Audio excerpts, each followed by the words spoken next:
Bago pa man umusbong ang bagong daan papuntang Barangay Santol, matagal nang binabalutan ng takot ang mga gabi dito.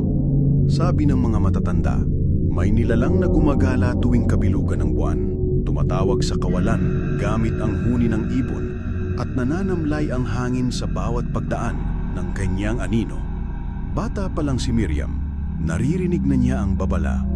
Paggabi, huwag kang magpaabot sa bukid, huwag kang mag-iisa, at huwag kang tumugon sa tawag sa likod mo. Pero isang tag-ulan, kinailangang magtungo si Miriam, ang kanyang ina at ang pinsan niyang si Enzo sa bahay ng Lola Feli. May sakit si Lola at walang ibang mag-aalaga kundi sila.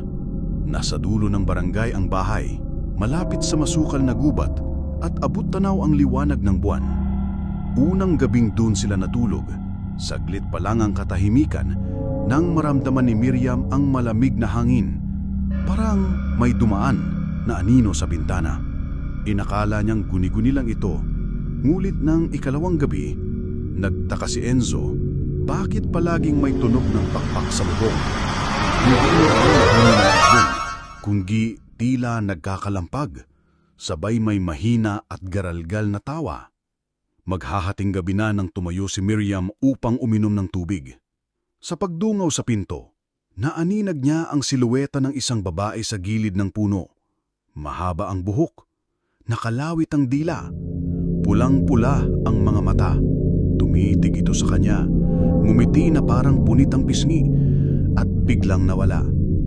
Dumaan ng ilang minuto, natapos ang gabi, pero alam niyang may ibang naglalakad sa labas.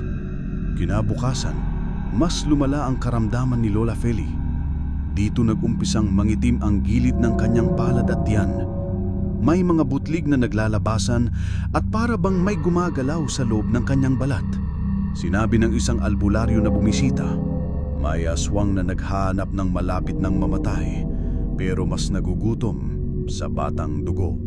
Pinalaan sila na huwag magbubukas ng bintana o pinto tuwing 2:00 ng umaga. Ngunit sumunod na gabi, biglang nawala si Enzo. Wala siya sa higaan. Mabilis na nagbangon si Miriam at ang kanyang ina. Hinanap sa bakuran, nalaman nilang bukas ang pinto sa likod. Sa paglakad sa putikan, nakita nila ang bakas ng paa ni Enzo hanggang sa gilid ng isang luma at matandang puno. Doon, napunggaraan nila ang nakatapang ni Enzo. Nangingitim, halos hindi humihinga, at sa tabi niya, naroon ang nilalang. Putlang-putla, humahaba ang mga daliri at may matatalim na kuko. Lumapit si Miriam, sumigaw ng, "Tama na, maawa ka!" Ngunit ang aswang ay tumawa. Pinakita ang puso ni Enzo, may sugat, parang kinalkal, at may nakabukas na butas, parang biro ng alupihan. Sinubukan nilang resurahin ang bata pero natakot ang aswang. Kinabig si Enzo at biglang nawala sa dilim. Sa sumunod na madaling araw, natagpuan sa gubat ang bangkay ni Enzo. Malamig, walang dugo, at may mga kagat ng hayop, pero hindi ng normal na hayop, kundi kagat ng nilalang. Ang bibig ay singlaki ng kamay. Sumumpa si Miriam, hindi na siya babalik sa bahay na yon.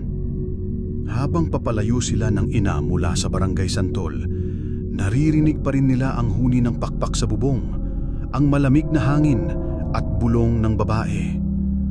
"Huwag ka nang bumalik, Miriam. Hindi pa ako tapos sa'yo." Mula noon, tuwing kabilugan ng buwan sa Santol, may palaging nawawala. May batang nagkakasakit, may baka at manok na biglang nauubos ang laman.